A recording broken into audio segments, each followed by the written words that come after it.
Hi.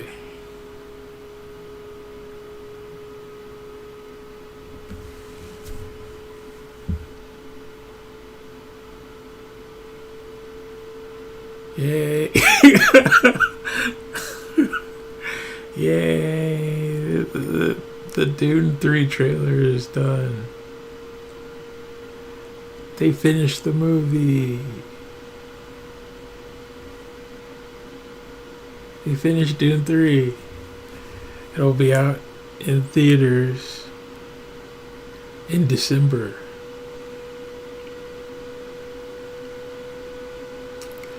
At the end of the year.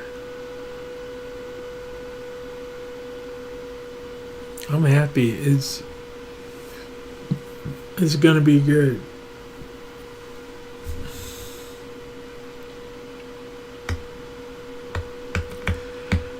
Now, not too long ago, I went over a lot of Dune. I think I did.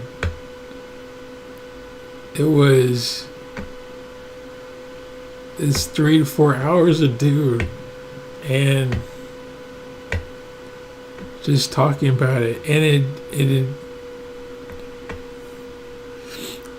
afterwards, I tried putting together one of the small essays, and it didn't sound very good.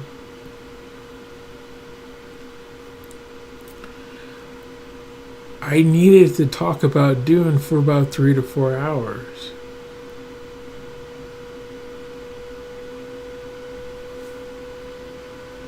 And I tried to compress that into a page and a half, and it didn't work.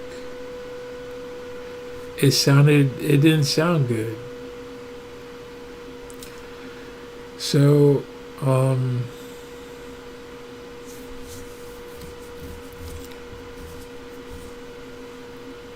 the Dune trailer 3's out, and it looks good.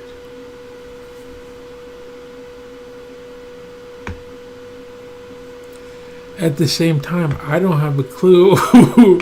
I don't have a clue on what the movie's about. I've read the first 3 or 4 books of Dune. I think the first 3.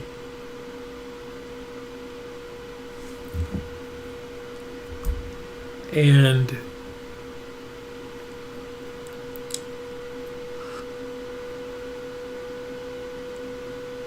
so far, the movies that I've seen, even the TV series, they cover the first 3 books. They cover Dune, Dune Messiah, and Children of Dune, and then that's it. The David Lynch Dune covers the first book, I think.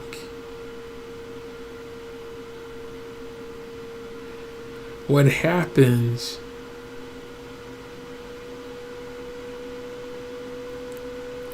in the David Lynch Dune is that everything's resolved.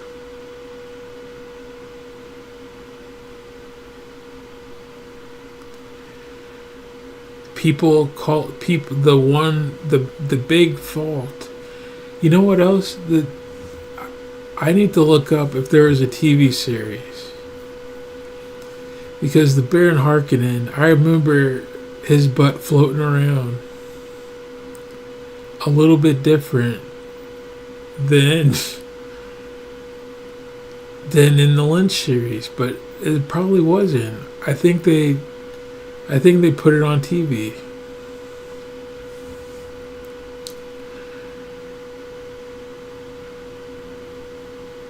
So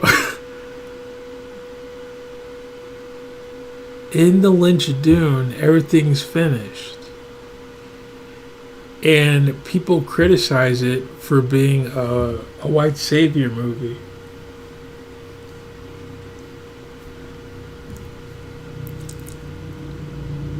I'm not going over it. I mean,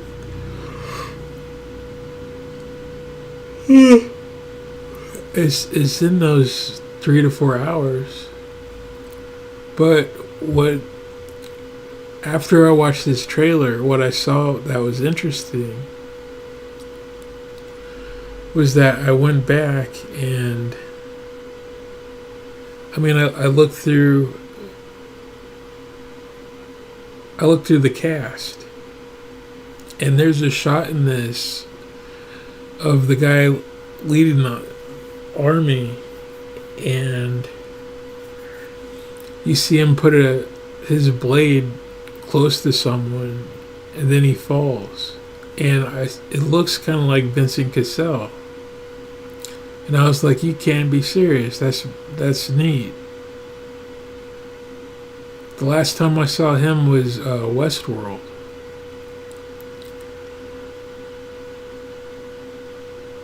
And he might be in the movie. I don't know. I don't think they didn't list everyone.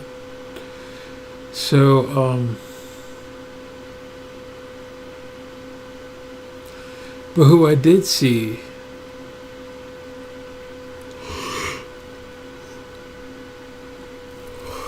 was what's his name from the first movie, who I had a problem with.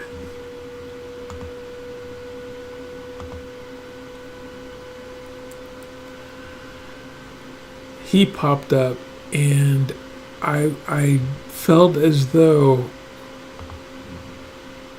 Paul should not have won that fight. I think it was a little convenient somehow.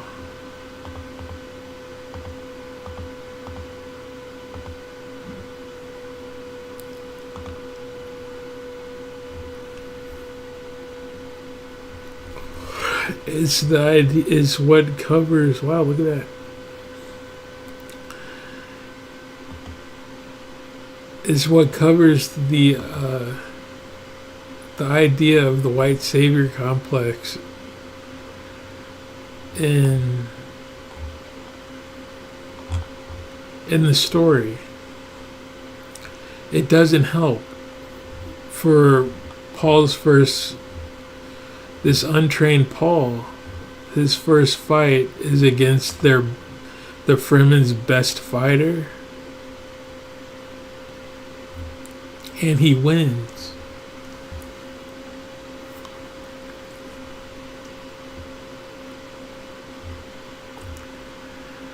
Ferric. I could have sworn he was in the first Dune.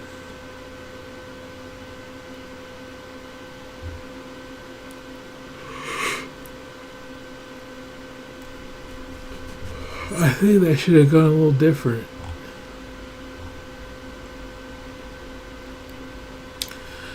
Also, Brian K. Vaughan is writing.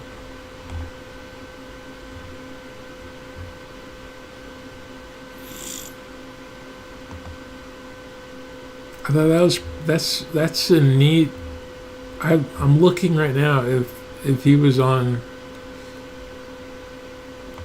part 2 or part 1.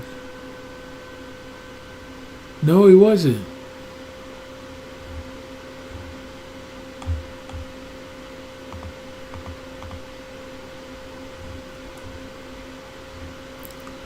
Dune Part 1, directed by Denis Villeneuve. No, he wasn't.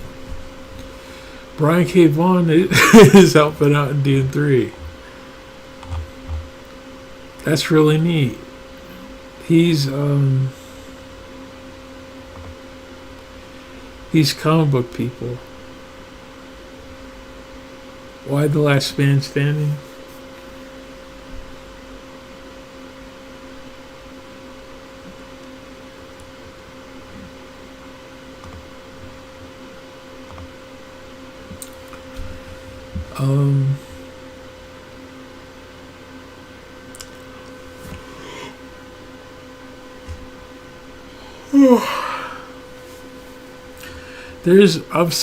There's stuff I'm seeing a lot with this series. There's a bunch of stuff that I didn't cover and talk about.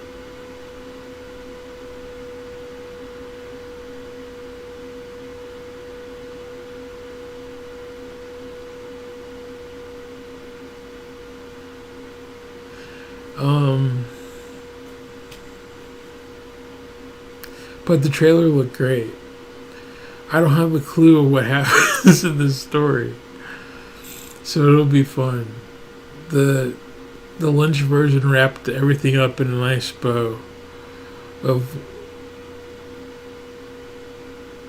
they had they had the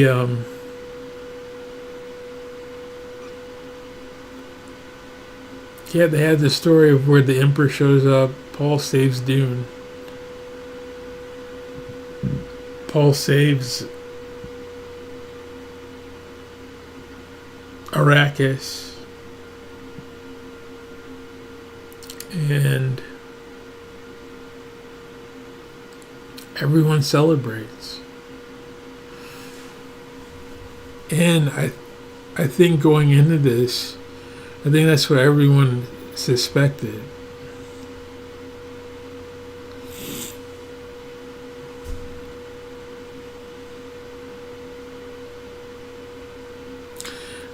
The last one, I was hoping there would be more worms during the final battle. I wanted to see them riding various worms into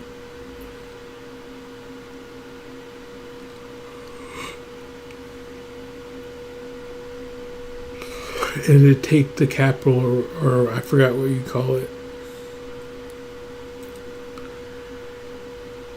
But in this version, the worms seem a little more dangerous.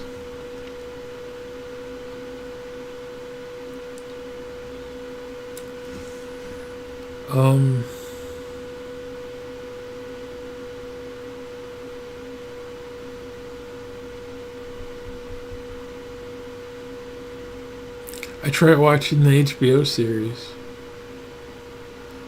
It looked neat, but I kept falling asleep. That's nothing against it. I'm just tired lately.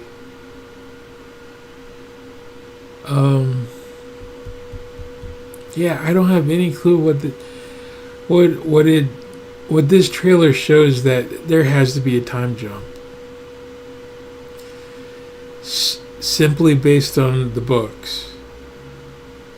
Because based on where the story is, this story should have wrapped up like the Lynch version, and it doesn't. The story part 2 ended on a cliffhanger of where Paul was set to marry the Empress.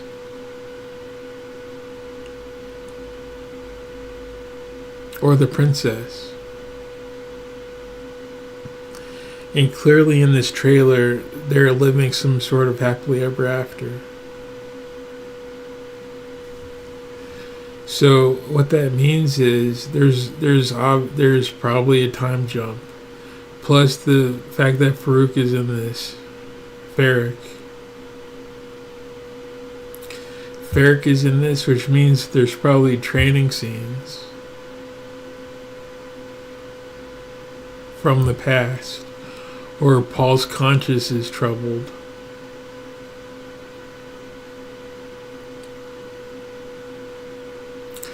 But it looked like Zendaya was going for a knife, so she probably has training scenes or something. Also, Duncan Idaho's back, and they killed him off in the first one. And he's the one character that survives a good long time.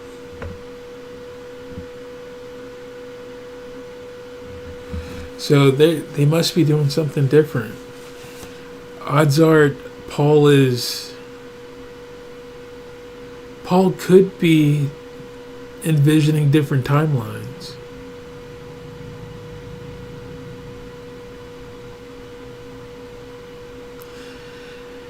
He can't travel to them, I don't think.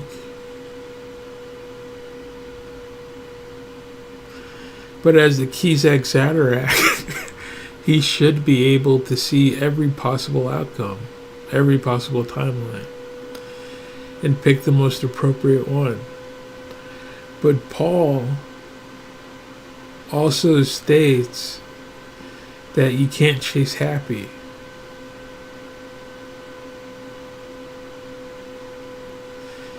Paul isn't going to. He said that leads to ruin or something. He can't pick the timeline of where everyone's. You can't pick the Goldilocks timeline.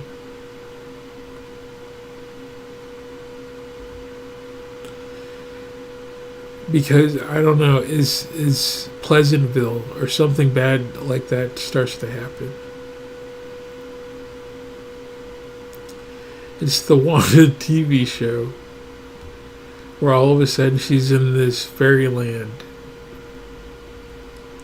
and it doesn't make sense.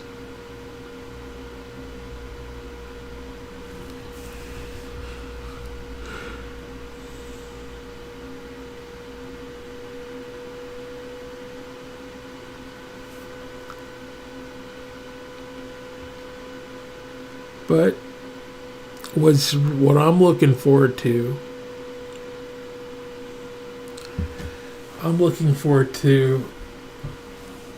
it's this bit of a spoiler,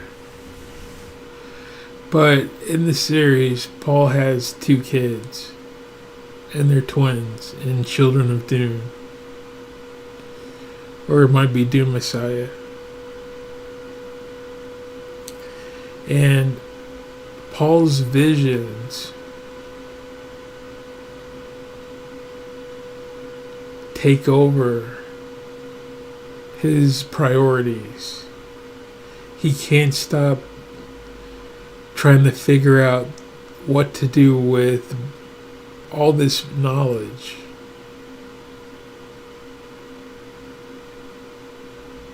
And he just runs out and he just goes out into the desert and meditates on it.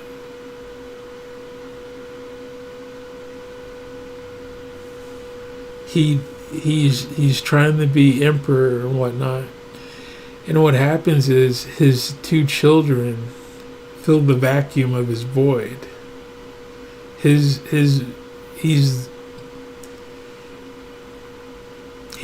becomes an important person that people look to, and he disappears on everyone, basically.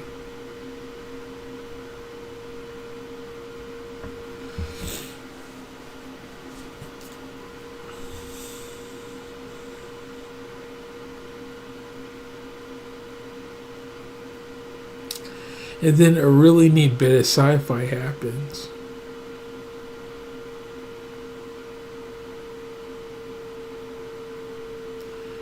And I'm not going to spoil what happens in Dune.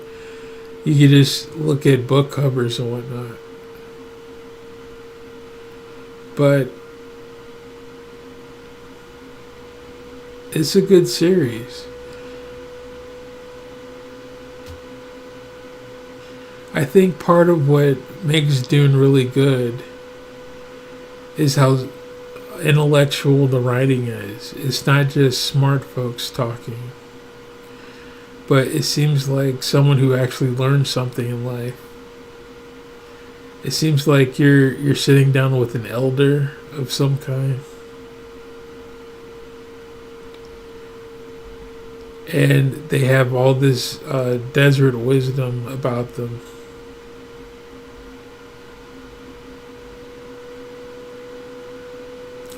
And then you start reading the story and you see how dangerous it is. So someone has to be listened to.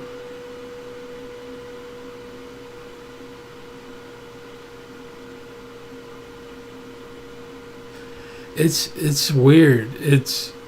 There's a moment in Lawrence of Arabia of where he goes out and he's thirsty, and he's walking and he's just stranded in the desert, and then a guy rides up on a camel and he doesn't know what to do, and he stops and he uncovers a well.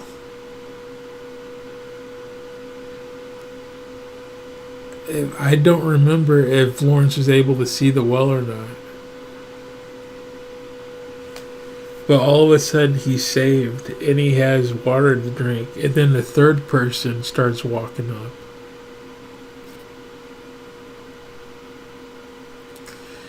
And the desert guy, he doesn't hesitate. He runs to grab his rifle and he shoots the man.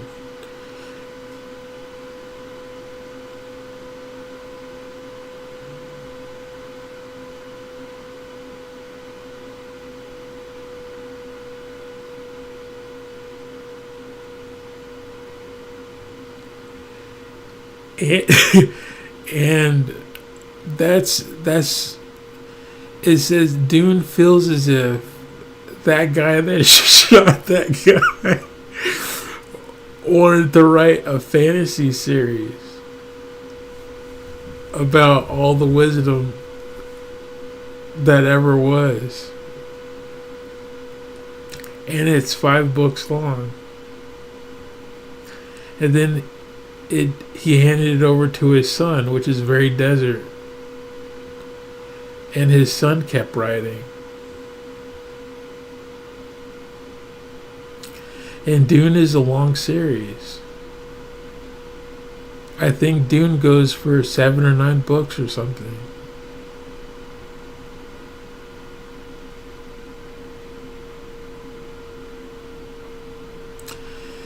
Anyway, the trailer looks great. I like Brian K. Vaughan's writing. If I'm not mistaken, he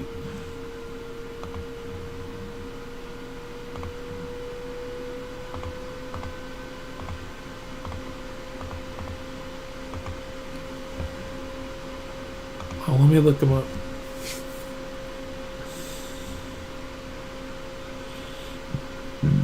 Yep, that's what I thought. He writes Saga and Paper Girls. He wrote Saga, Lying Cat. He wrote Paper Girls. That's on Hulu. Why the Last Man? I read all of Why the Last Man. The Last Man on Earth. It's captivating. It will keep you. It will. If there's only one man left on Earth, he writes it sincerely and a little bit crazy, because he picked the last man on Earth to be the president's son, who likes to do magic tricks and has a pet monkey.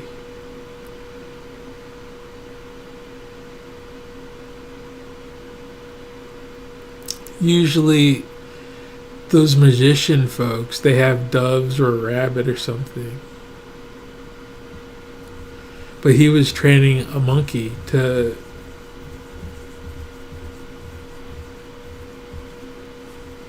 I don't even know. To train a monkey is very desert.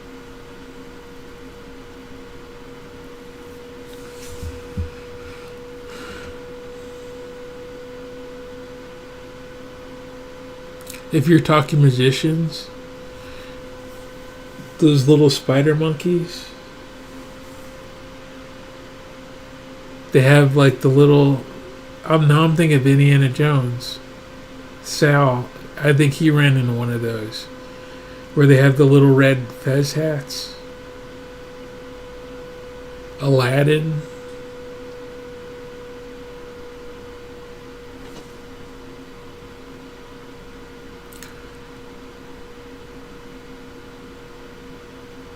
Anyway, Why the Last Man is amazing. I wish the show has another season or had it.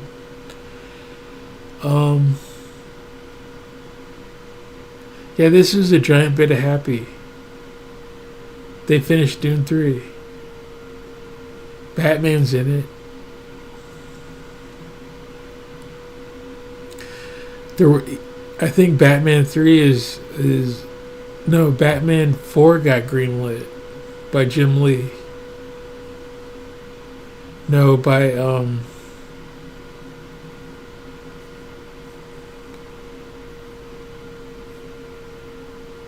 man, my brain is going. The Guardians director. He's the head of film over there, I think, right now. And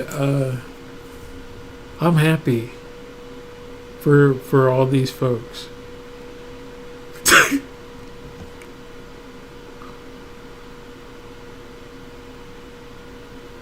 I mean,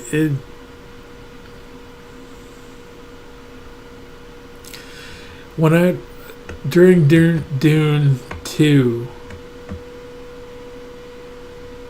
at the very end, I was actually surprised.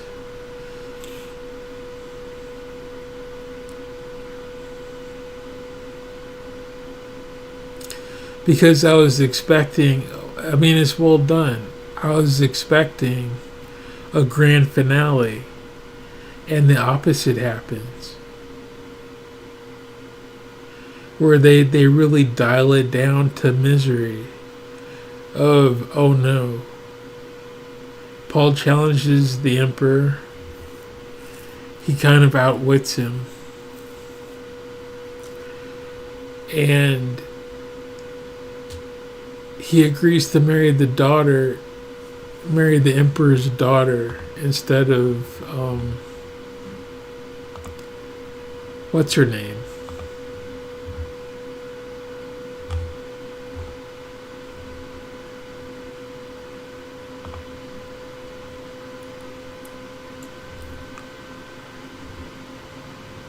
I don't want to keep calling her.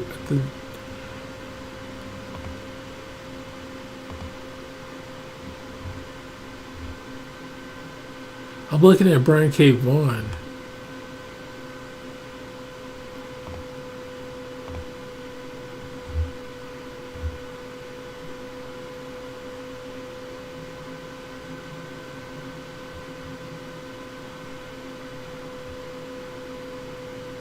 Chani. I would never have remembered that.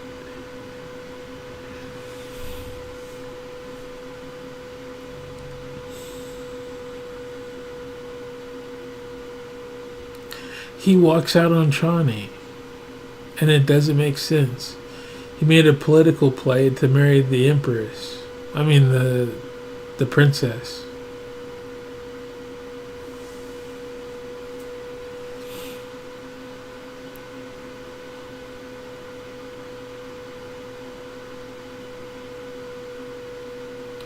It was because it was going to be the Emperor and the entire galaxy against the Fremen.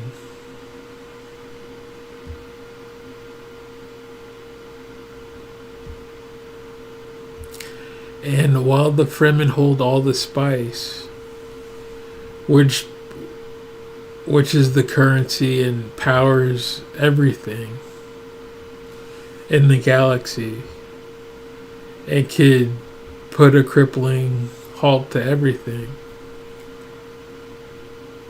It's still the galaxy against a desert tribe.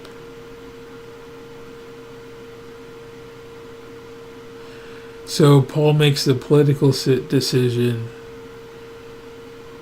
to join with the Emperor, which puts the love of his life off to the side.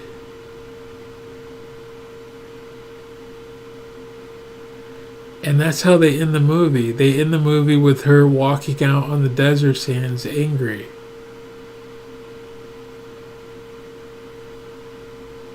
And that's how you feel. It's not fair. It is a weird... It feels like a weird ending. Because the David Lynch would have solved everything.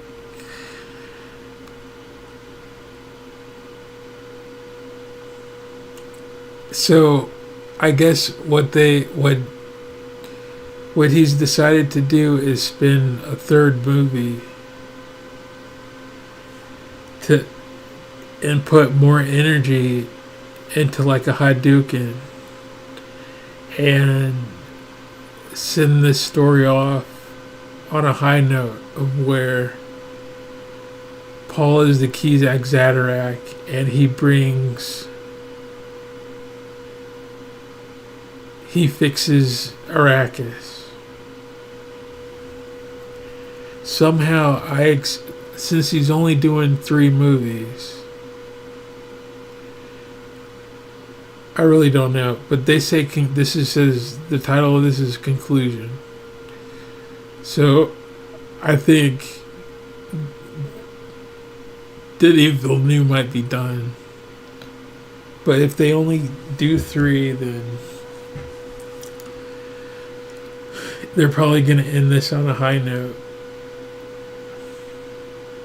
And I haven't read all of Dune, but I suspect that the people of Dune, with the Kizak Zadorak or whatever sort of life lesson or path that he's chosen, I think he's going to choose the path. I haven't read any of it past 3. I think he's going to fix the desert. There has to be something more with the blue eyes. I always thought the blue eyes was the neatest thing, because it's not just the people. It's desert folk with blue eyes. Meaning that they have only sight for water. It's like the spice is like a drug to them. It changes their eyes blue. They don't waste a drop of water, not even tears.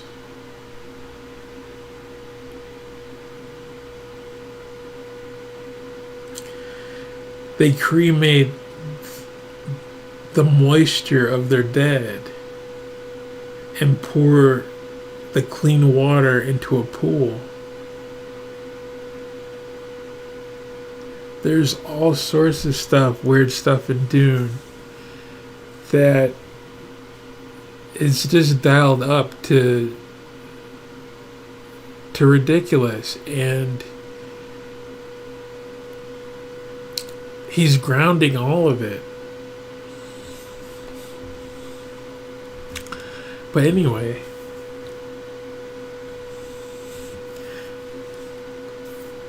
people want this to look crazy.